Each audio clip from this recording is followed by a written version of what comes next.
36-year-old Brendan Banfield decides one day that he's tired of his wife. It's the end of summer in 2022 when he decided he's had enough. He begins an extramarital relationship with a much younger, more impressionable foreign woman. Enter Peres Magalhães, 21-year-old au pair for the Banfield family. And it doesn't take much to persuade her to join forces with Brendan. They go on a trip to New York. Brendan lets Peres know about his dissatisfaction being married and lays out a plan for the two of them to follow. Brendan goes onto a fetish website and starts fishing for another young, gullible mind that he can corrupt to help him actuate his evil plan. They find someone hasty enough to go through this extremely high-risk behavior. That someone is Joseph Ryan. Brendan and Peres catfish Joseph using photos of Christine and convince him that it's okay to stage a break-in and violate Christine.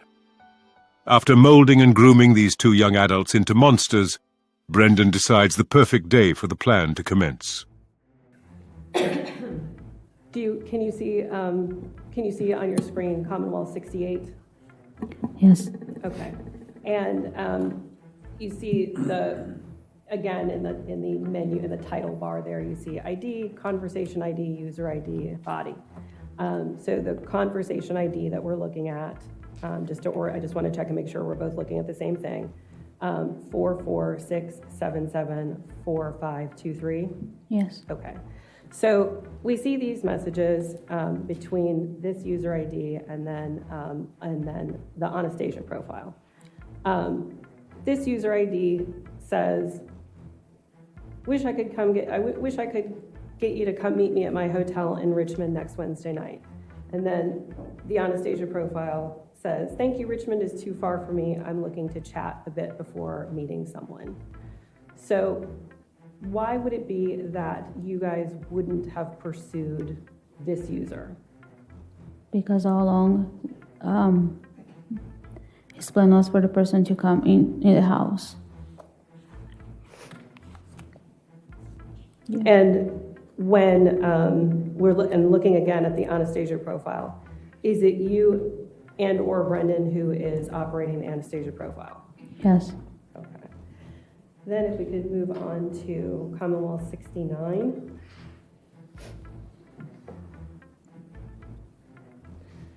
So just making sure that we're looking at the same thing on the screen. I'm looking at conversation 447868690.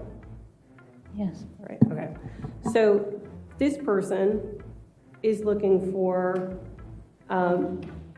someone to meet up with at restaurants and coffee shops and just talking and getting to know one another.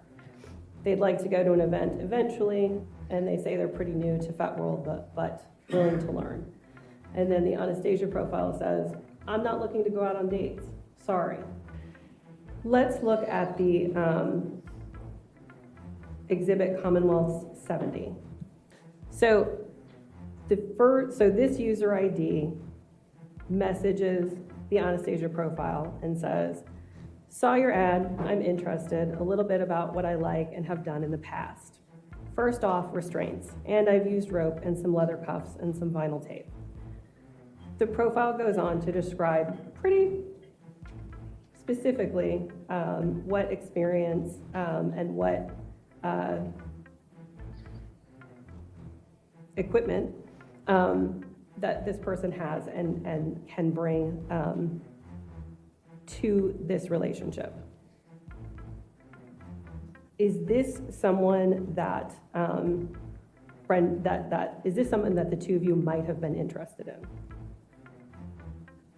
Can I just read it over? Say that again? Can I just read it over? Yes, of course. Take your time.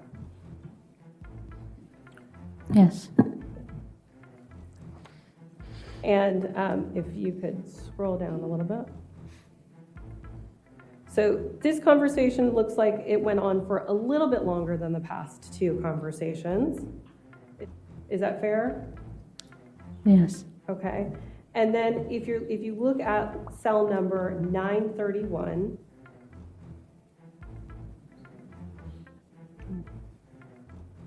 the profile says, the other user says, I would expect that you might want to meet somewhere in public before doing anything in private. Your call on how or when to do that. Most weekdays I could get away at some point during the day to get a bite to eat or coffee or a drink after work, and then it goes on from there.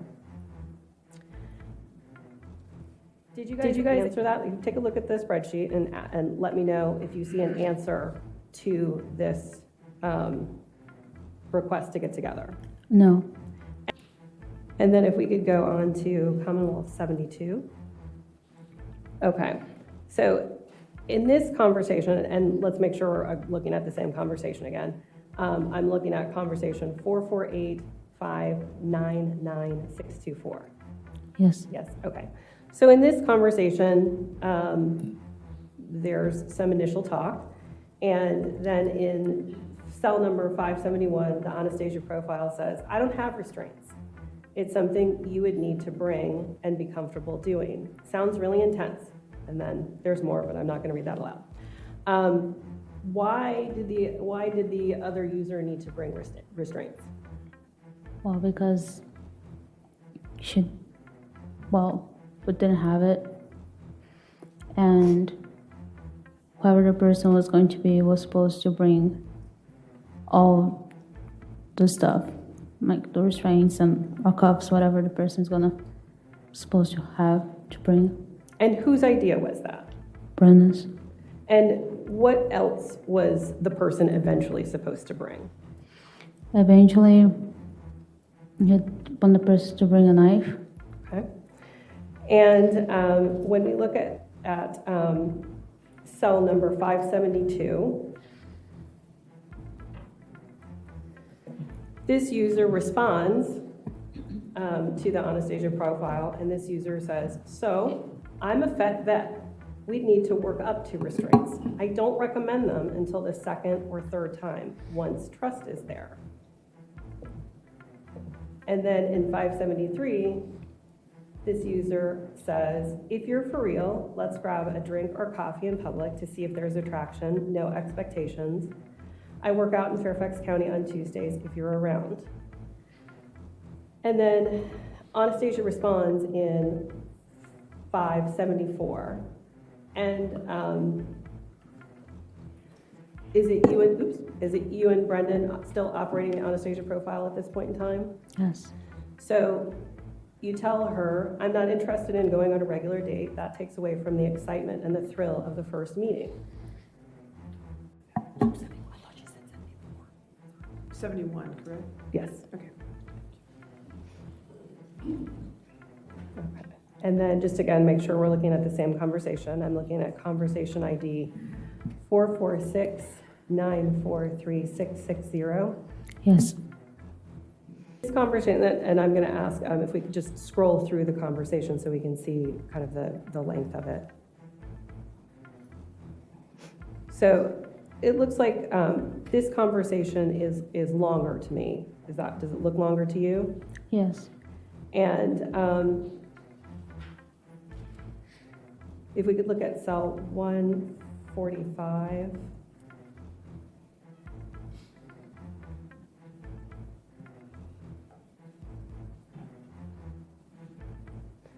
So in this conversation, can you take a look at cells 145, 146, 147, and 148, 149? All right. And so this user is still expressing, this is a different user, and this user is expressing discomfort at coming to someone else's house. This user says, I mean, I'm more than fine to play that role, just not at someone else's house, where your husband could come home at any time. And then the Anastasia profile, which again, is that you and Brendan as the Anastasia profile? Yes. And so you tell this user that he works a set schedule and that she works a rotating schedule, and childcare responsibilities make it harder to plan around, and that they're only comfortable at my house and feel best about being there and recovering and relaxing at home afterwards. Again, the Anastasia profile, you and Brendan are saying, we don't want to come outside of our house. And is this for the same reason? Yes.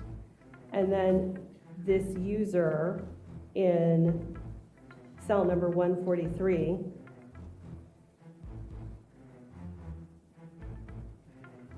tells her, the concept is very hot, yeah, but the way you explain it does not look great on my side if anything were to go wrong.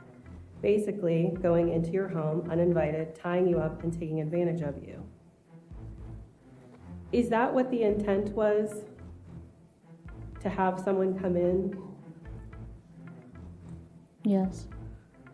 and to behave in the manner? I'm sorry, I'm just going to object to the leading nature of these leading questions. us. It's been, I'll sustain this meeting. I'll move on. Did you and Brendan ever agree to meet a FetLife user in public? No. Did you ever agree to meet another FetLife user at a hotel No. or at another user's home or work? No. And so ultimately, out of all the users in the Commonwealth 67 and the few conversations that we've explored, Joe Ryan was selected. Yes. Who chose Joe? Brendan. And did he say why he picked Joe after interacting with him on FetLife?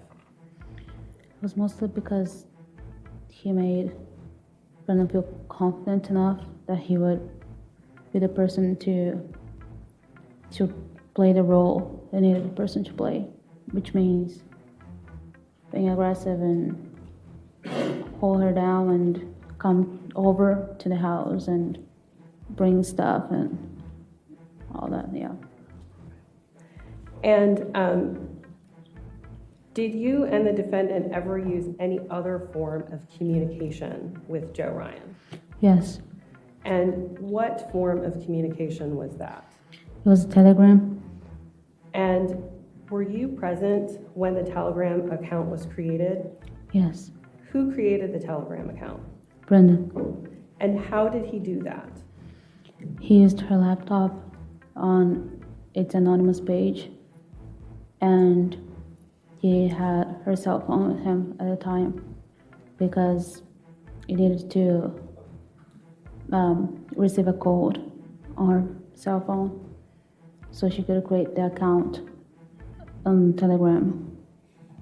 And how did you and the defendant communicate with Joe Ryan on Telegram? By texting. Did you use any other form of communication on Telegram with him? Phone call, phone call. And who was it that spoke on the phone with Joe Ryan when you had that phone call? I spoke to Joe. When you spoke on the phone, did Joe comment on your accent? Yes. What did he Those- say? That was the first thing he said. As soon as I said hi, he was surprised that I had an accent. And he asked, "Oh, you have an accent?" I didn't know. And I told him, yes. Okay. Do you have something on your screen in front of you? Yes. Okay. And Judge, Commonwealth 73 has been stipulated, admissibility has been stipulated by the parties. All right, yes, sir. Okay, that's true, because 73 in evidence, thank you. Yep. And so we could publish that to the jury. Okay.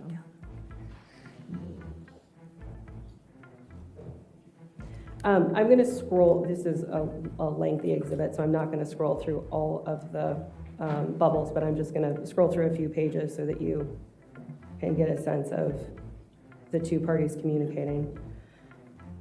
Now, in looking at these conversations, we see that the blue bubbles are from Anastasia. Who is operating the Anastasia profile on Telegram? Brendan and I. And then we see the green bubbles are from Joe. The owner is Joe. Yeah. Did you come to know who that person was, or did you learn who that person was?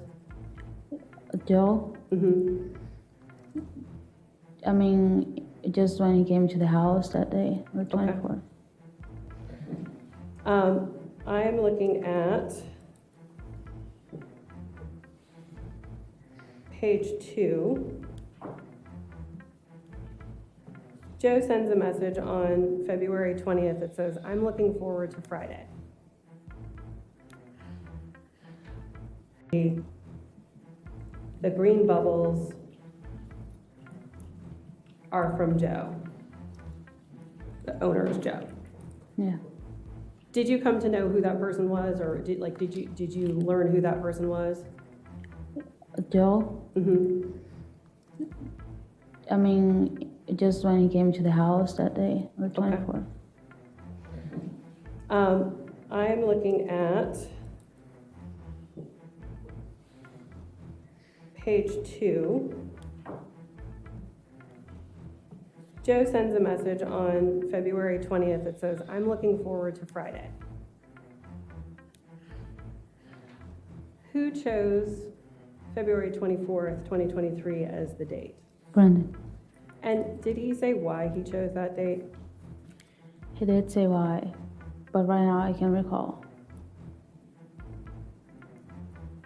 I'm going to scroll forward to page 28.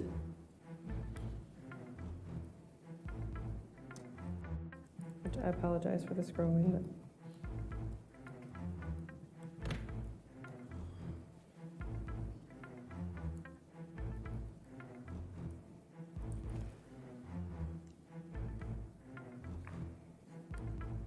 there is a photograph in one of Joe's posts that I'm going to try to blow up here. Take a look at the photograph. Do you see it in front of you? Yes, Did Brendan see that photograph? he did. And did he make any comments on that photograph? Yeah, What did he say? that that was not the knife he was expecting the person to bring. When he asked about the knife, he was expecting a pointy knife. That would be easier.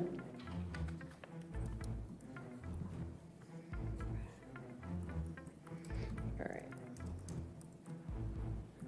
And I'm going to move down to page 41.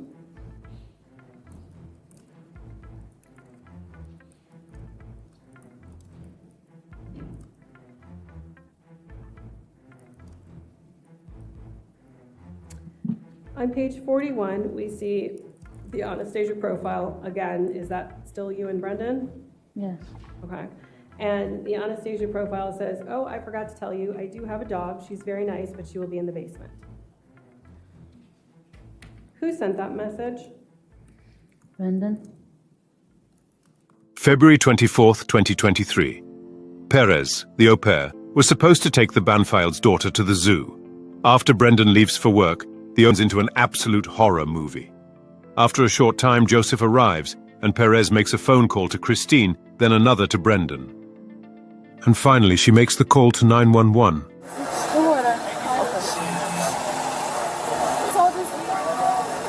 This car, a strange car, and I called her, why the car is here?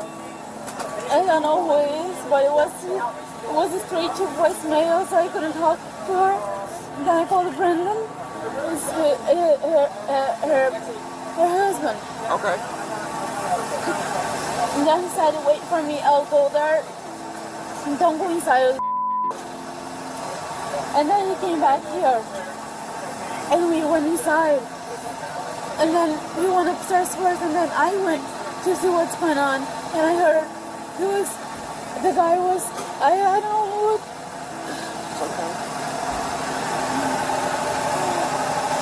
I don't know what he was doing. It's spanking her, I don't know. He was what?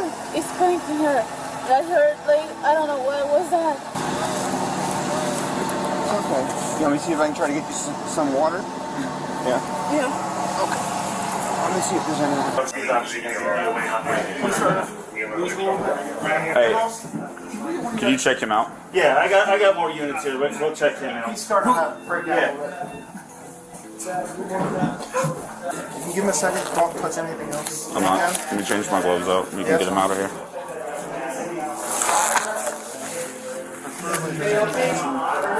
The knife's there. Guns are on the bed.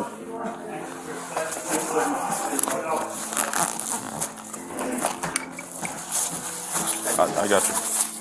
We're gonna take him and stick him in a freezer. Yeah, I gotta hook him up, guys. Having a breakdown? Yeah. Just give him a second. I gotta put him on the monitor. Yeah, go for it. Is she okay? So the Does she have a pulse? The fire department, they take over at this point. We're kind of just here. Is she breathing? So again, they're down there. What I want to do is get Just you watch what upstairs, you're get you kicking, outside. please.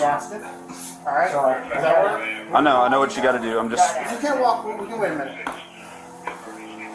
You need a minute? I think. So you with Vienna? My office is in Vienna. Correct. Did you call my office? No. I need to call my manager at some point. It's the least of our worries right now, man. We're just gonna get you in a cruiser outside in the air where you can breathe. You're okay, okay?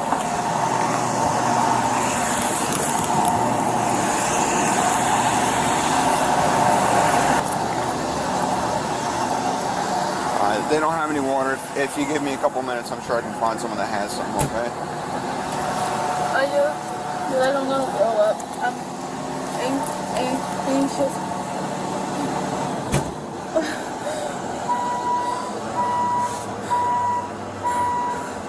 Okay, so you live here? I'm nanny. I'm a pair. You're an au pair? Okay. Yeah. Okay. It's okay. It was a lot of blood. And we're seeing that. It's okay. I know it's traumatizing.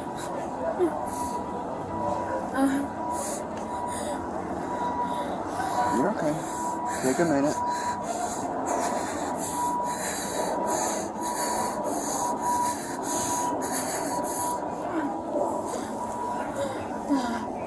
I'm dizzy. Okay. Do you need an ambulance? Huh? You want to be seen by the ambulance crew? Huh? Do you want to be seen by the ambulance crew? No, okay. I don't know. I'm just. Okay. It's okay. It's the blood rush. It's the adrenaline. I Okay. just make sure the okay. She is okay. She's with one of my She officers. doesn't deserve that. No, she doesn't. Neither do you. She's okay though. She's safe. Okay. She's not seeing any of this. So lives here. Okay. Yeah, she's her daughter. Who is the gentleman that just walked out? Huh? Who's the gentleman that just walked out? It's Brendan. It's her husband. He lives here? Yeah, Okay. we all live here. Okay. So you live here as well, but you're an au pair? Yeah. Okay. We want to see if there's more medical equipment. Okay. Oh, there's some right here. Oh, am I allowed to come in and grab that? All right. Okay. So, alright. I'll ask you again in a few minutes. I'll give you a minute, okay? It's okay.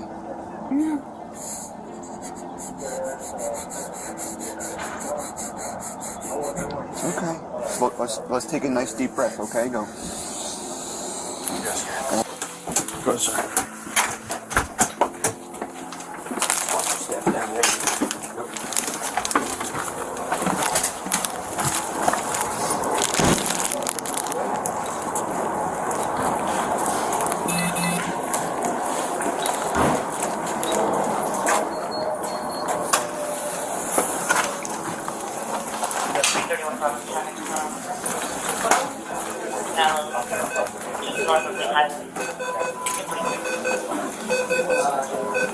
Just wait right here for us.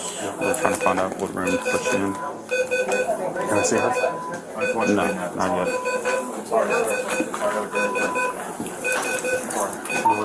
Any voters on channel 305?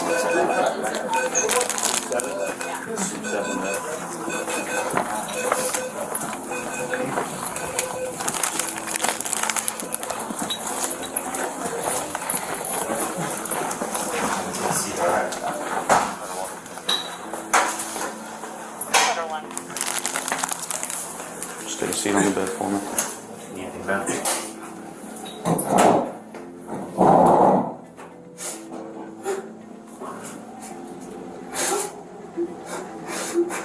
Where's my daughter?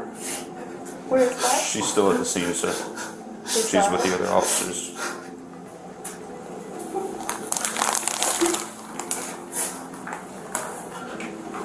Would you guys be able to ask someone else to bring some tissues? That's the nurse outside.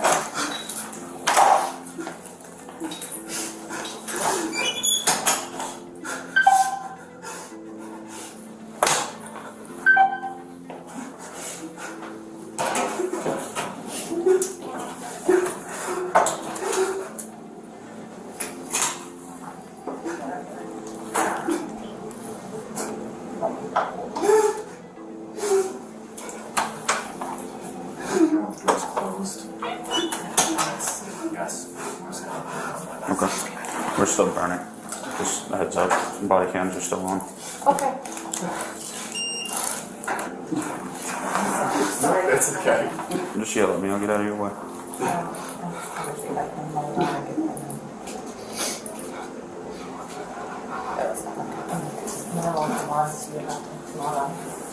What's up, Lawrence? They said he wants to be evaluated, so Okay, no problem.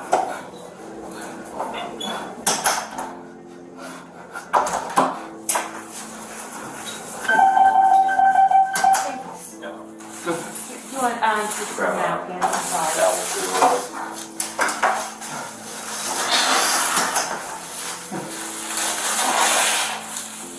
Were you there at the time? Yes. You were there at the time. So is there any part that I can help? I can explain what happened when she arrived here, but you were there and it sounds like there was a lot of blood loss. Yes. And so I think that she died of blood loss. Her airway was actually okay. I'll call the medical examiner, of course, and we'll do an autopsy and make sure we know for certain. But I was trying to apply pressure. yeah. I mean, those were enormous wounds, and it's not. There were so many. Yes, and the neck is not compressible, so it's not possible really to stop all the blood loss. And her airway, it seems like, was in the midline okay. She was able to be intubated. Everything that was possible to be done was done for her right away. You did a wonderful, you did everything that was possible. It's not a survivable injury.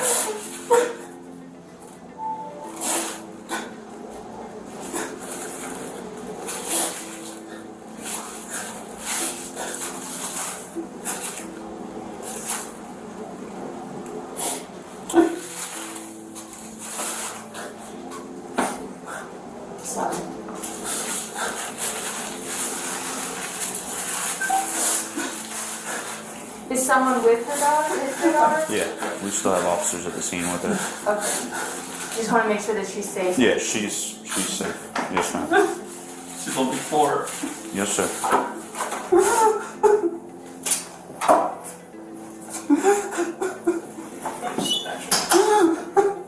These for him. And did you get hurt, sir? I think so. Are you certain? Did the person come after you at all? Did they hit you or? I think he put his arm on me at one point, but I don't think I'm hurt.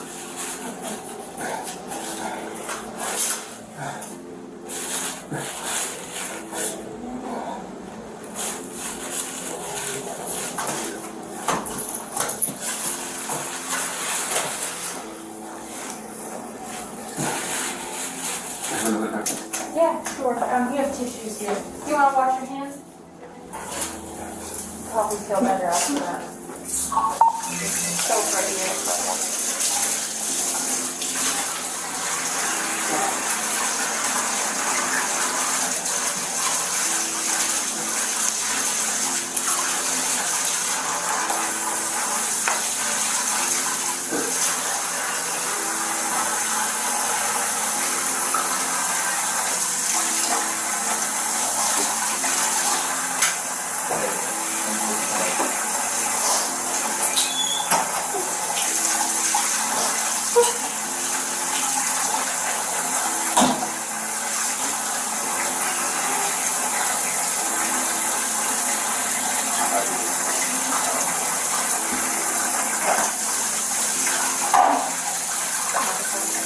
I'm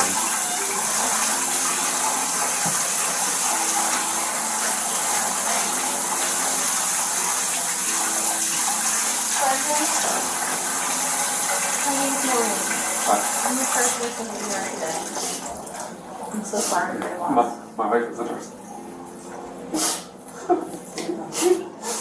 You wanted this to be checked out medically, right? Sure. And I have a bracelet with your name on it. Brendan Banfield. Yes. I'm just going to put this on here. Would you like me to call our chaplain? Would that be possible? Yes, please.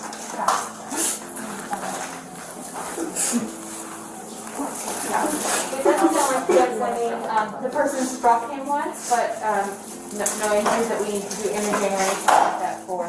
Verify that his right leg is okay. He's been having some, said it's been feeling weird. Okay. Since this morning or before? No, since this morning. I think I'm just. Would you be able to sit down for just a second? I'm just going to check your vital signs, make sure everything's okay. Can I get tissue? Yeah.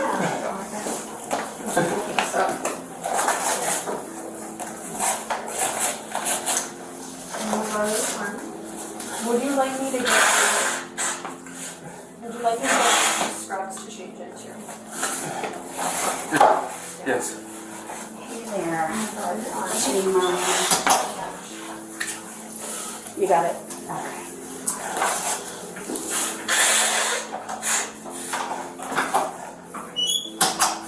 So you're gonna feel a squeeze on your left arm. I'm just getting your blood pressure real quick, okay? I'm gonna check your oxygen level over here. So what's been going on with your right leg since this happened? You feel like it's hard? It's like I'm having spasms right here. I see. Okay. And where did the person hit you? I only remember my arm. Okay. Okay. Once you change into the scrubs, I'll just look you over there. But I see that you're walking. They will control the front door lock and the thermostat in the house. And is this the app that was used to unlock the door? Yeah.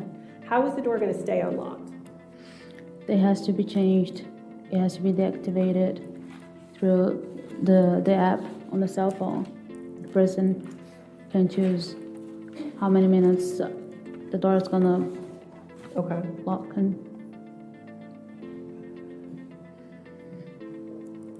Judge, at this point in time, I'm going to ask to admit Commonwealth's 231. Any objection? Okay. All right, 231. And that can be published to the jury. And published. Yes.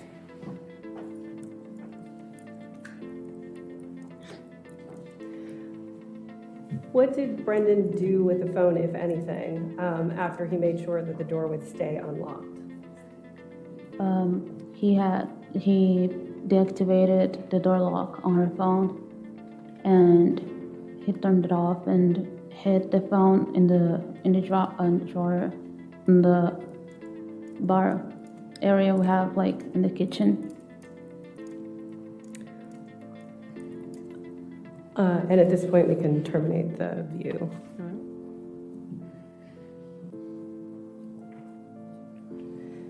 Before the two of you left the house that morning, did you have any other conversation with Brendan? No, he had, after a text to Joe, he said, Brendan told me he would be leaving the house at that moment, for me to wait a few minutes before leaving the house. I think after a couple minutes, I do not know how many minutes passed.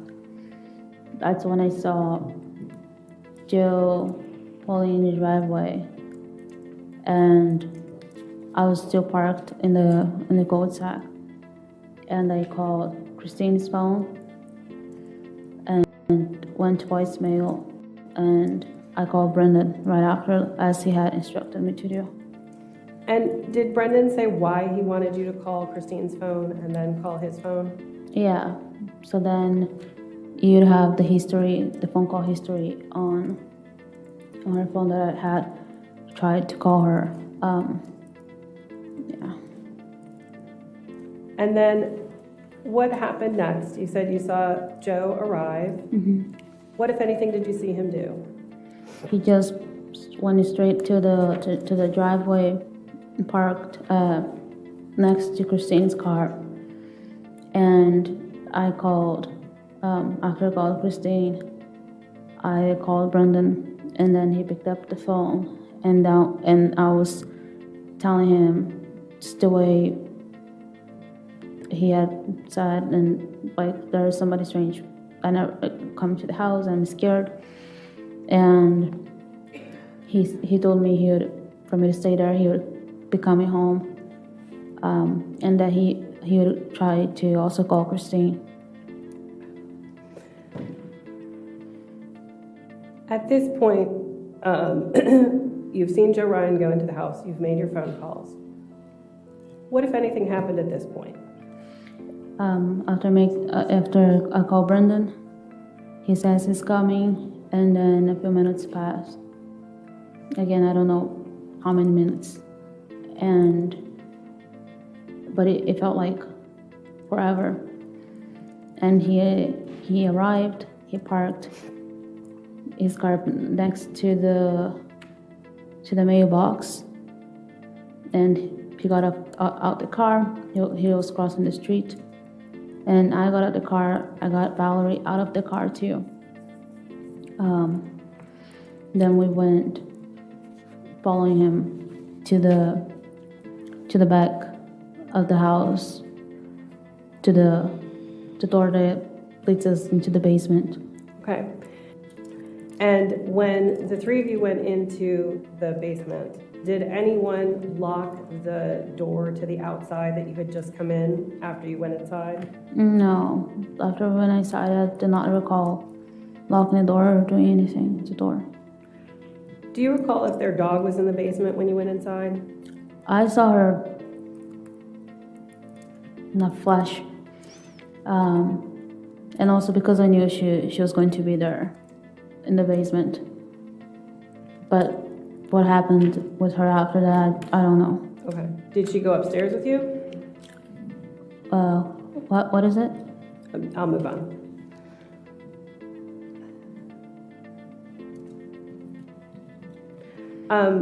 So is Valerie still with you at this point in time while you're in the basement? Yes. Okay.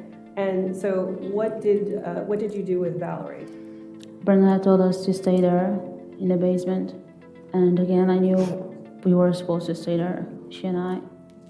And he went upstairs to the main floor. Okay. And what if anything did you do? I just stayed with her. And after a couple minutes passed by, and I had told her for you to stay here. And then I also went upstairs to the main floor.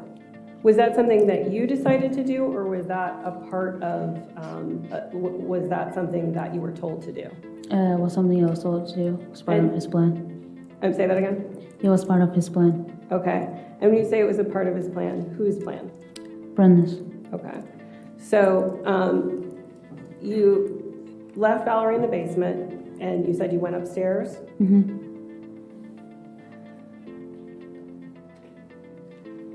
When you got to the main level, did you or Brendan lock the door at the top of the basement stairs? I do not recall doing that. And what, if anything, did you do next?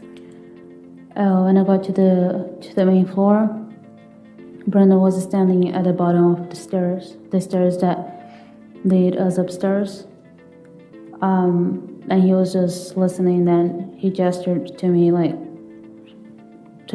for me to wait, just listen to the sound. And the sound was like slapping. That's when you're slapping somebody. That's the sound we could hear. And what, if anything, happened after that? I think we were listening to that sound for a few seconds, and he took his gun out. And because I also had the gun with me, I just did the same, and he proceeded to go upstairs, and I just followed him upstairs to the master bedroom.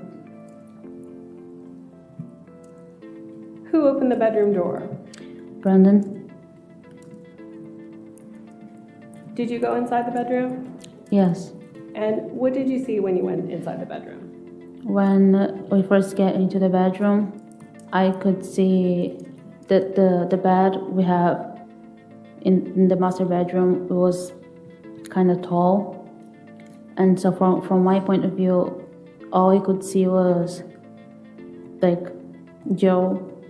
At the moment I knew it was Joe, like on top of Christine, in a way I would only describe holding her down.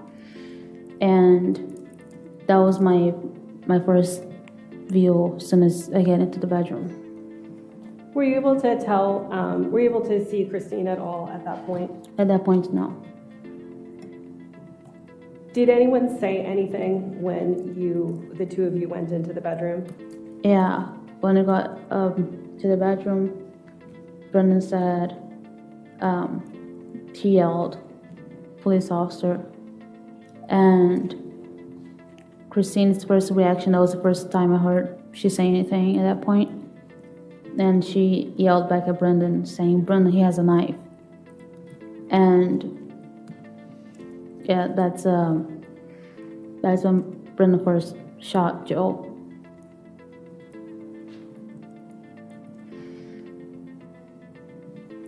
Did you see Joe before he was shot? Yeah. What did he look like when he saw Brendan? Shocked. After Brendan shot Joe, did anyone say anything? If anyone said anything? Yeah, did anyone say anything in the room at that point?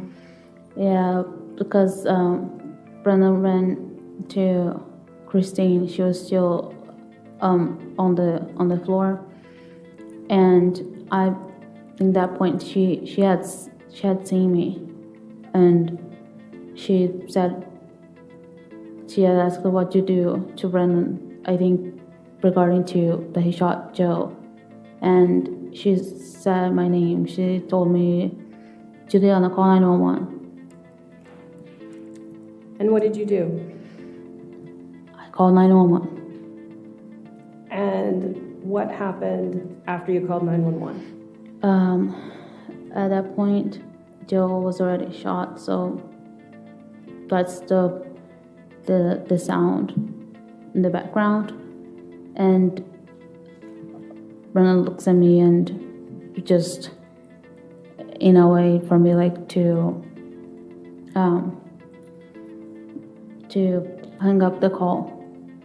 Did he tell you? Did he say, "Juliana, hang up the call"? No, he did not. How did he communicate to you? A gesture.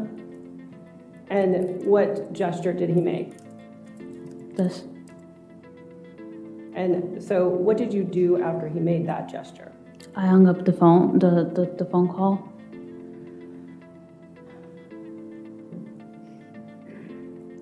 What, if anything, happened next?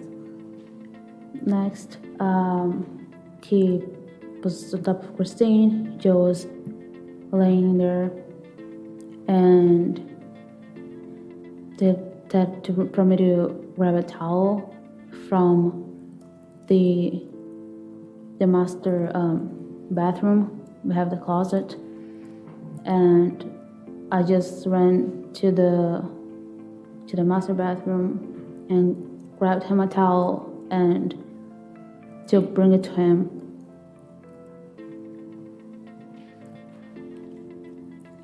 And at this point in time, could you see Christine? Yes. What did you see Brendan do next? When I was bringing him the towel, he got on top of her, and that's when I first saw him stab her with a knife. Where on her body was he stabbing her? Her neck. And were you able to see whether or not he stabbed her one time or more than one time? When I first saw that happening, I ran to the other side of the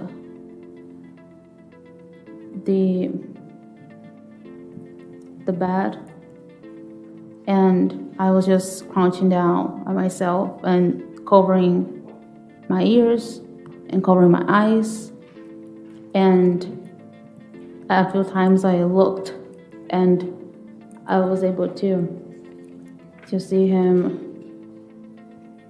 stabbing her, and he would stab, and other times he would hold the knife in a position how that was.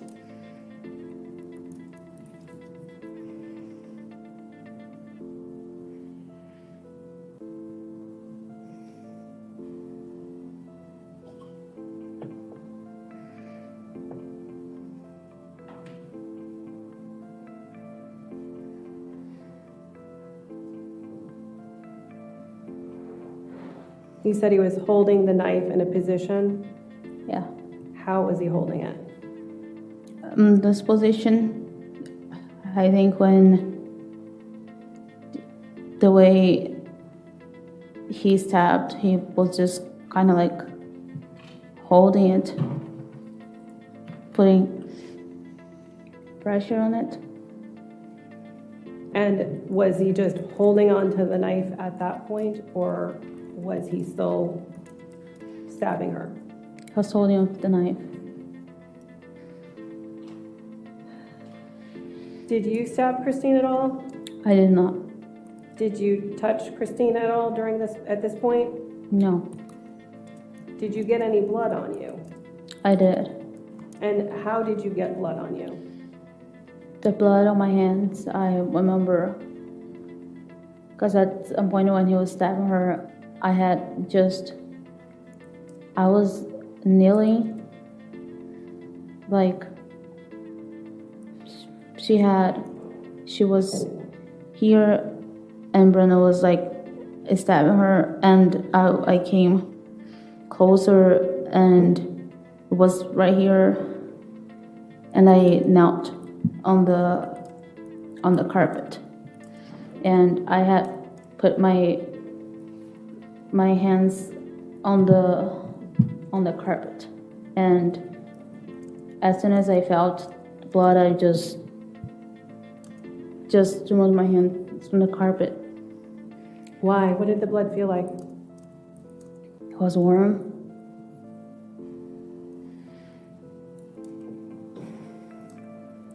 Did you get blood on any other part of you? Yeah.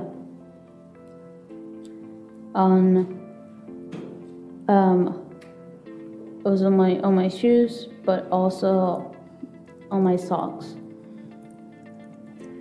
How did you get blood on your shoes?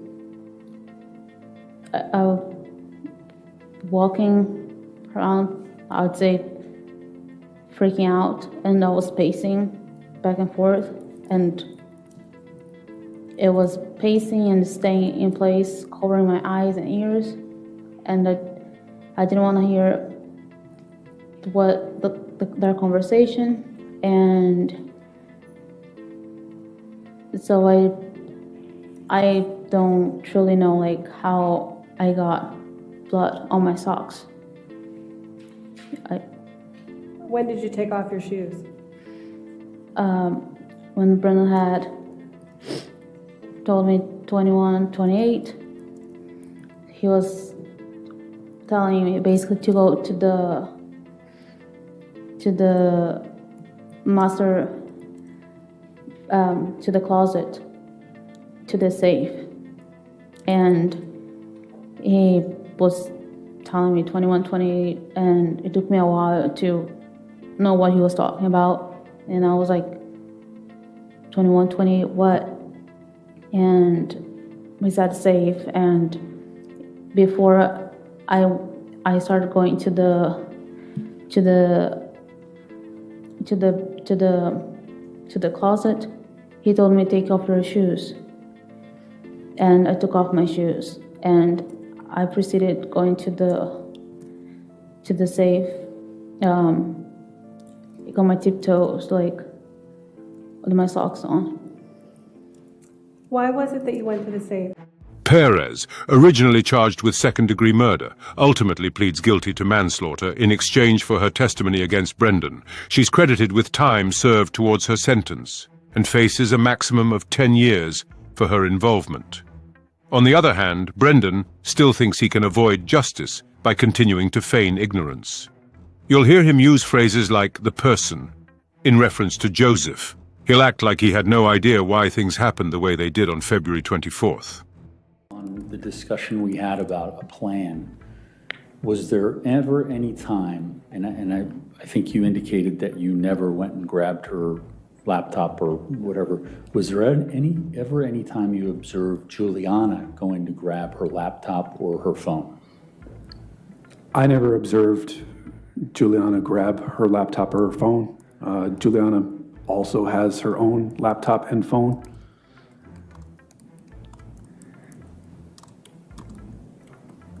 Now, what, if anything, was Juliana and what were Juliana and Valerie supposed to be doing on February 24th? Christine had scheduled for Valerie and Juliana to go to the zoo, at the main zoo in Washington, D.C. Did you have any role in that? I didn't have any role in planning the trip. I was aware of the trip. And how did you become aware of the trip? Christine had told me that that was something they were going to do.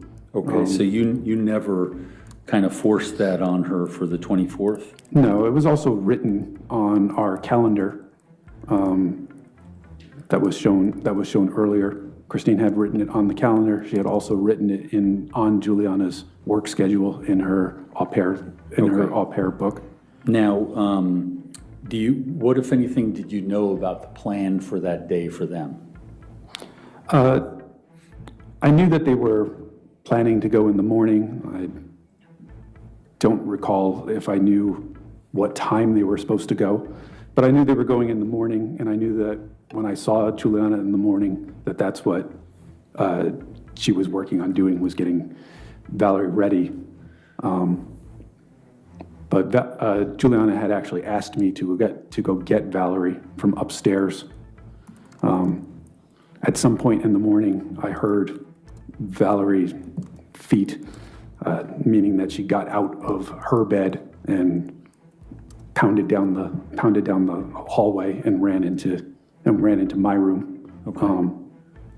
And so Juliana had asked me to get Valerie because Valerie wasn't in her room to start getting her ready. So I got Valerie out of my bed, which happened after I had finished getting my equipment ready. And did you see Christine there? Yes, when I had gone back upstairs, Christine was there, and she was sitting up. She was sitting up in bed. She had the blanket over her lap. She had both her laptop and her cell phone. Okay, and what, if anything, did so when you took Valerie, where did you take her in order to Valerie was sleepy, so when I picked her up, she was still kind of limp, and I carried her downstairs to Juliana, and Juliana got her, kind of woke her up gently and changed her out of pajamas and into her clothes for the day. Okay. Did you take any part in getting ready, get sandwiches ready, get anything like that ready? No, I was getting ready. I was getting ready to leave myself. I wasn't. Besides collecting Valerie, I wasn't doing anything to help them get ready for the day. What time did you get out of the house that day? Do you have any roughly 7? Okay. A couple minutes after 7. Would that be a usual time for you to leave? I would say a more usual time for me to leave is roughly 7:30. Okay. And in this instance, you were going earlier for what reason? I was going earlier to just make sure that I had plenty of time in Vienna to get my presentation ready and have the conference room ready for when management was going to inspect my operation and documents for the operation that was supposed to happen on Tuesday. Okay, and I'm sorry, you said Vienna. Why Vienna? Vienna is where my office is. We have a couple offices, but that's the one that I'm stationed out of. That's the home office for you? Yes, that's my home office. Now, we were previously talking about February 24th, 2023. And I think you had described for the ladies and gentlemen of the jury that you had come back from the Mcdonalds, correct? Yes. And when you arrived back from the Mcdonald's, who did you see there? Valerie and Juliana were at my white Ford Fusion vehicle. They were parked in the cul-de-sac, kind of in front of my neighbor's house, just outside my driveway. And do you recall, was the car running? Were they in the car? Were they out of the car? They were in the car at that point. I don't recall if it was running. It's a hybrid, so you don't necessarily hear the engine when it's kind of in idle. Okay. And when you approached Juliana, what, if anything, did you do? I asked her if the person just went into the house, as that was a question from previously, and she had indicated yes. Okay. And was there a specific, at that point, did you know how the person got into the house?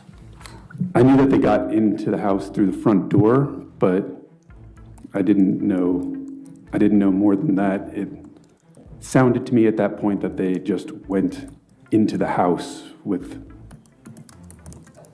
delay, I guess. Okay. In terms of what you were told by others? Yes. Okay. Now, what did you do at that point? I told Juliana to stay at the car. Okay. And what about regard to Valerie? I didn't address Valerie specifically, but they were in the car, and I had just told Juliana specifically to stay at the car. In doing that, was it your intent that she would stay with Valerie? Yes. Okay. At that point, after you told her that, what did you do? I walked partially down my driveway. My driveway is kind of a little bit long because it splits between me and my neighbor's driveway. And this was so that I could see a little bit better of what was going on. And this is when I saw a silver Jeep in the driveway, and that my front door was closed. Now, so at this point, knowing what you know at the point that you saw the silver Jeep, how did that make you feel, and what were you concerned about at that point? I guess it made me very anxious. I didn't know what was going on. I had concerns that this was going to be an affair, but I didn't know really what was going on at that point. Okay. Did you think to call 911 at that point? I didn't think that. It wasn't on my mind at this point that this was some type of violent or threatening encounter. Okay. So what, if anything, did you do at that point? I didn't continue going down the driveway. I basically made a right, which would be over the grass of my property, and headed towards my back fence. Okay. Now, but you were closer to the front door, is that correct? Yes, I was closer to the front door at that point. Okay. Why didn't you go through the front door? My front door has a electronic door lock. You would enter a code in order to gain access to the door, and every button that you push makes a beeping noise, and then the deadbolt makes a mechanical noise as it unlocks. It makes quite a bit of noise, and I didn't want all of that noise. And what was your concern if there was going to be noise in the front area of your house? I didn't know what was going on, if there was an affair going on. I didn't want to alert it at that point. I also thought about just getting the lunches for Valerie and Juliana that they were missing and leaving. That was also a thought. Okay. Now, you're talking about the lunches. Why do you say that? Juliana had informed me that she did not bring the lunches that she was going to take to the zoo for her and Valerie. Okay. And moving forward, did you ultimately find those lunches in the refrigerator? Yes, they were in I believe, the upper left of the refrigerator. Okay. So if you can, for the ladies and gentlemen of the jury, give them an idea of, from the front door, and I think it shows in some of the body-worn camera, but if you could explain it, the front door and the noise from the front door was a concern to you. Why, based on the layout of the house? So the front door kind of leads to the foyer. The foyer is 2 levels and goes to, basically it's echoes right to the top of the stairs. The stairs are immediately to the right of the front door, and if you were to go up the stairs, the hallway is open to the foyer. And is it easy to hear what happens at the front door? Basically, everywhere on the main level can hear when the front door beeps and unlocks. Okay, so we left off where you were going around the back to the backyard. Yes. What, if anything, did you do at that point? I unlocked my back gate. There's a carabiner latch on there to make sure that the dog does not unlatch it. So I unlatched that carabiner and reclosed the gate, and then headed around back to my back basement door. Okay, and did you access the house? Yes, I unlocked the door, and while I was unlocking the door, my dog was in the basement, which is unusual, as the basement has a door that's pretty much always closed. So my dog Lily doesn't have access to the basement normally, and she was jumping up and down at the back door when I was going down there. Now let's just talk about the locked door from the back where you came in. How did you access that? With my key. Okay, and in general, were your doors locked when you left the house? Yes. Okay, was that something that you took care to make sure of? I mean, the basement door wasn't used too frequently, so it remained locked almost all the time. Sometimes the back door by the deck, sometimes that would be forgotten to be unlocked, because that's the door that we let the dog in and out of 20 times a day. Okay. And I'm sorry, I interrupted you. So you were in the basement and you were there with your dog. What's your dog's name? Lily. And what, if anything, did you notice about Lily's behavior when you went into the basement? Lily was kind of frantic, is how I would describe it. She's normally pretty calm when members of the family come home. She'll just normally greet you and go about her business. She's not a young she's not a young dog, but she was jumping up and down, and as it went in, she was spinning in circles and whining and I guess kind of chattering. She doesn't really bark. She kind of howls and moans and growls in terms of her communication. Okay, and was she doing those things? Yes. And I think you indicated that there was a gate between the basement and the upstairs. Is that correct?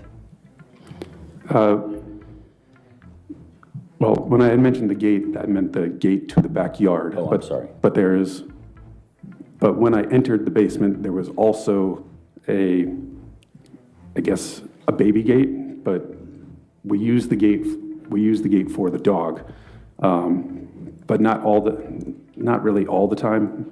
The gate was blocking the stairs to go upstairs.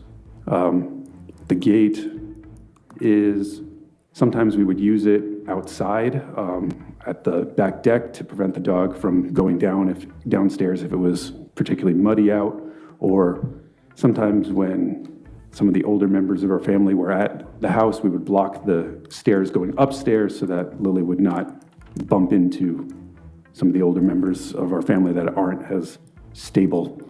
But the gate wasn't generally in use. The gate was usually in my garage, and Lily would have access to the main floor of the house and the upstairs of the house generally. And there's a dog bed in your bedroom, is that correct? Yes. Would Lily have access to that part of the house? Yes, Lily would have access to my bedroom generally at all points.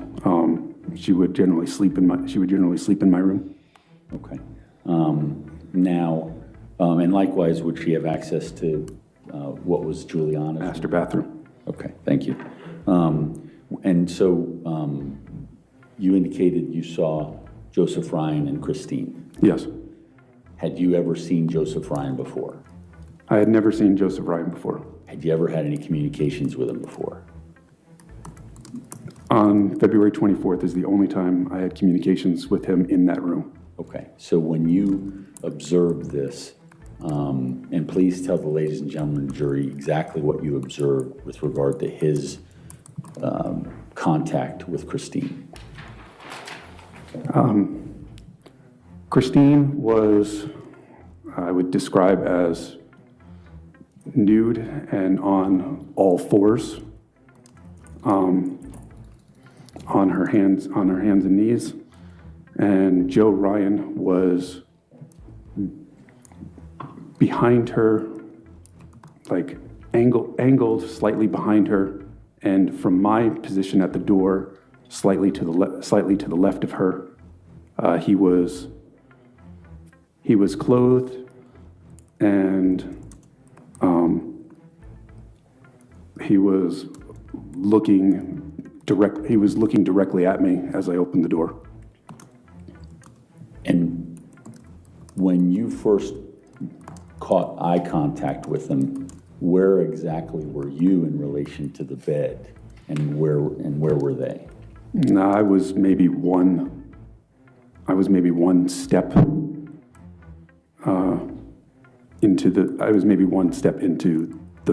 the room. Okay. Now, when you observed him, what, if anything, did you observe about the situation prior to anything being said?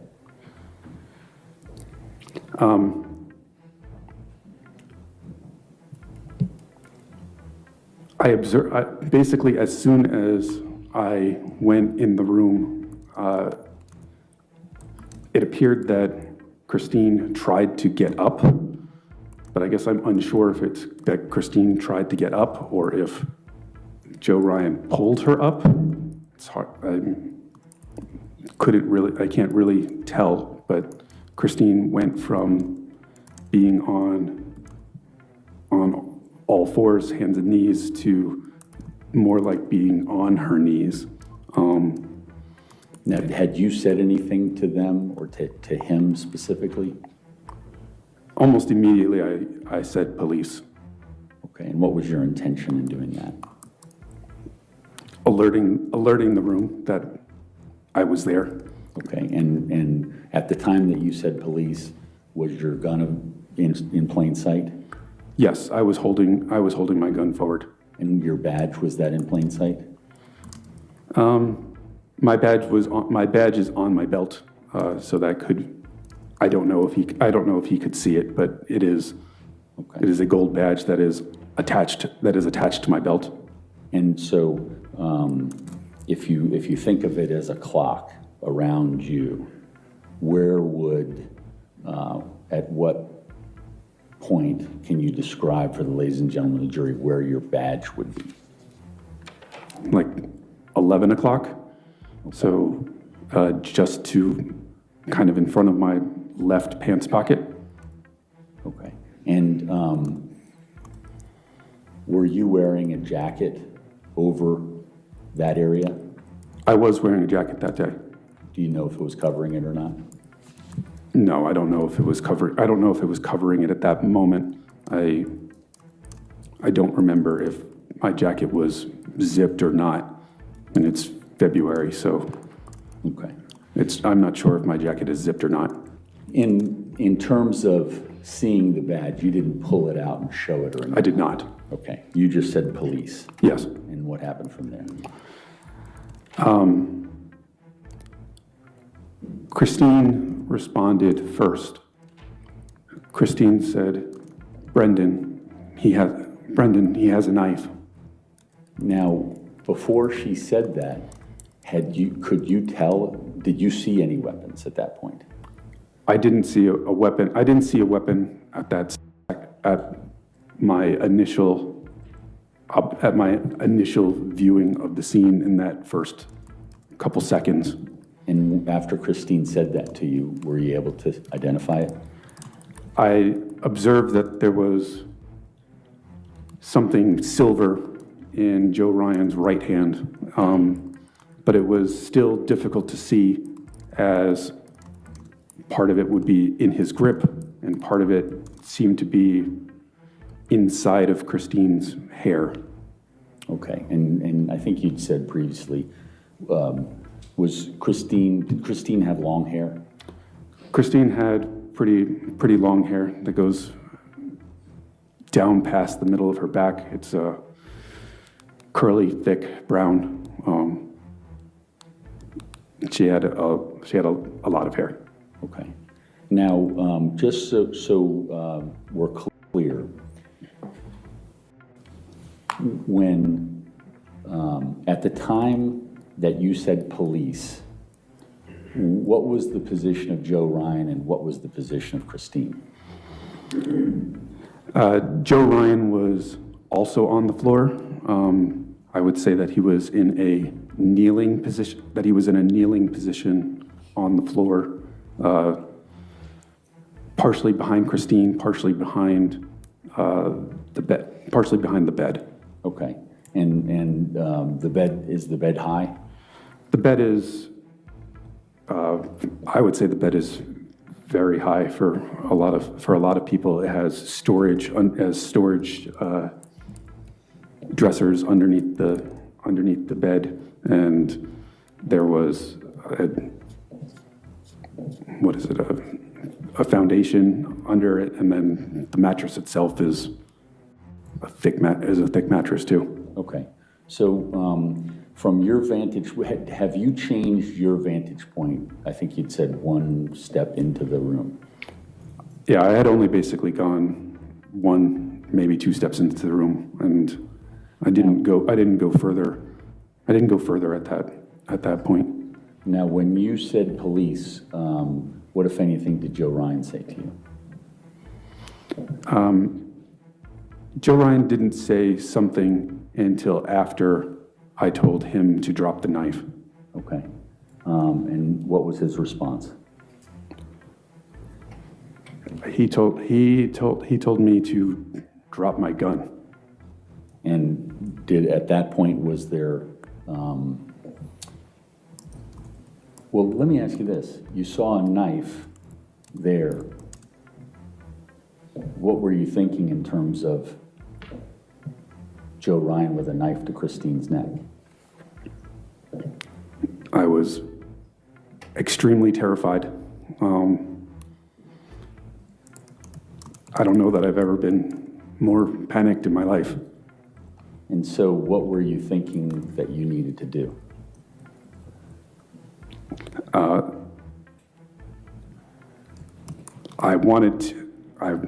was hoping to de-escalate the situation. I did not want to shoot him. I wanted him to let her go. And so after he said you dropped the gun, what did you say? I repeated to drop the knife and to let her go. And did he say anything to you? He did. He told me that she was hers, that she was hers, and that she gave herself to me. And Christine kind of yelled, moaned at this point also. Okay, I'm sorry, you said she was hers? She was his, sorry. She was his. Can you say the whole statement of what he said that she was his and that she gave herself to him, to me, she gave herself to me is what he said. Okay. And I'm sorry, I interrupted. What happened then? Christine kind of yelled or moaned, or both, and it seems that she went to her left, my right, a little bit. Okay. Now, when she yelled or moaned, what did that indicate to you? I thought that she was being injured, being stabbed. Did you see him stab her? It appeared that he was putting forward movement towards, or it seemed that he was putting forward movement towards with the knife, but I couldn't see Christine's neck or face really at that point. Her hair was in the way. Okay. So if you can, explain for the ladies and gentlemen of the jury why it was you couldn't see Christine's face or her neck. Christine's hair was, I would describe as kind of wild at this point. Not normally it's brushed and straight, or, well, not really. I mean, it's still curly, but, it's more kept. It was kind of large and frizzy at this point, and I couldn't really see very well. Okay. And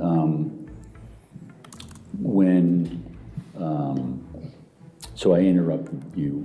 So well, go ahead and tell the ladies and gentlemen of the jury what you were following up with. I'm sorry, I don't. So you indicated in your previous answer that you couldn't see whether or not he had stabbed her in the neck or made contact with the neck. Correct. Okay. And that she had made some sort of a sound and pulled away. Yes, so she kind of moved to her left and to my right, but my best guess is that he had a grip on maybe the back of her neck, maybe the back of her hair. I can't see his left hand at this point, and so she did not really go anywhere. Did she appear to be injured greater than what you thought when you saw her? It appeared that she had some amount of, I believe that she had some amount of blood in her hair. at this point. From where you could see it? Yes. Okay. Now, let me just ask you this. Other than your training, had you ever shot a person before? I had never used my firearm outside of a range situation. And just to clarify my question, it sounds like you had shot somebody in training. You just did training, correct? I did not shoot anybody in training. I have not used my weapon in duty at any point, or the only time I had used my firearm was at a gun range or at training. Okay. Was that a concern for you while you were in the moment? There wasn't a lot of space between Joe and Christine. I was very fearful of hitting Christine. And so what if anything, when the time came, well, were you considering using your firearm? Yes. At what point did that start? I mean, very quickly in the situation, but there's only, his head isn't far from Christine's head.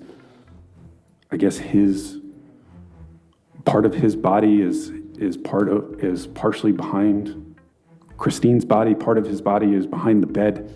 It's a very tight situation. Okay. And so you delayed from your first instinct? Judge, objection is to leading. What, if anything, did you do then? I'll sustain the objection.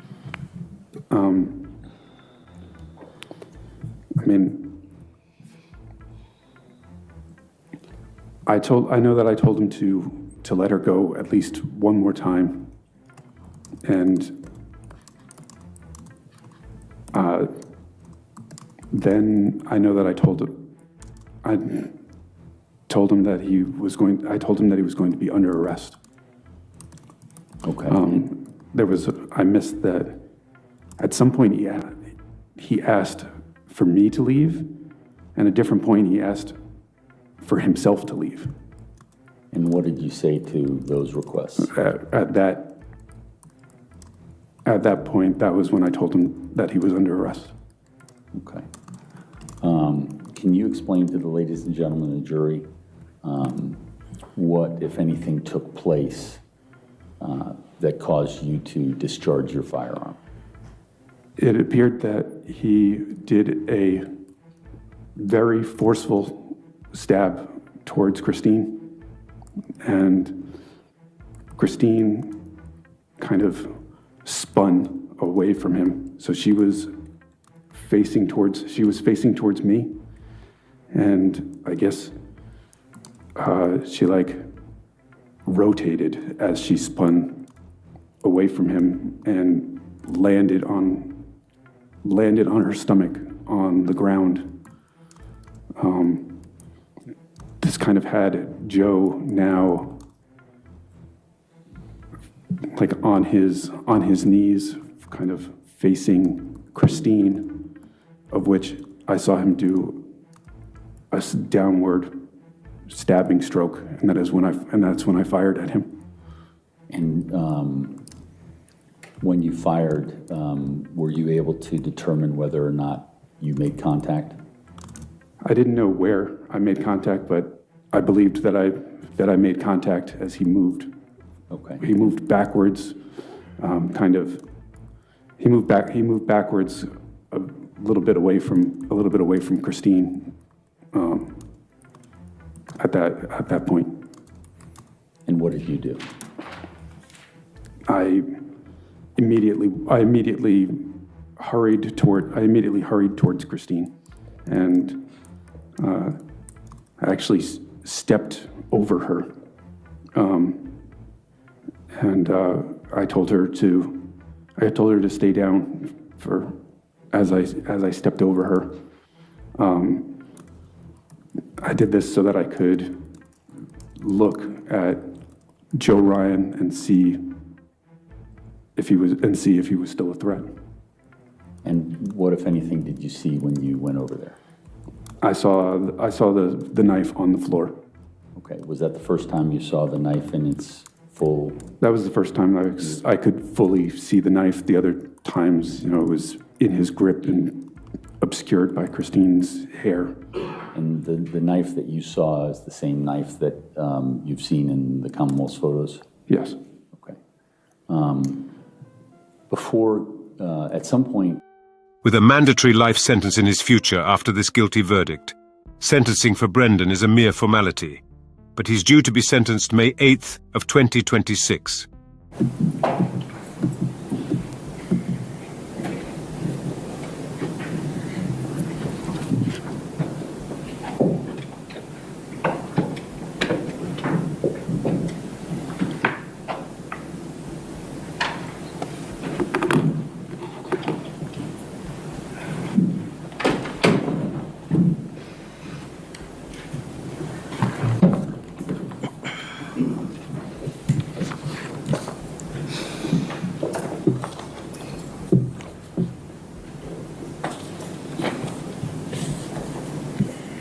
All right, and juror number 9, you were the foreperson in this case, is that correct? Yes, Your Honor. All right, and are these the verdicts of the jury? Yes, it is. And are they unanimous? Yes, it is.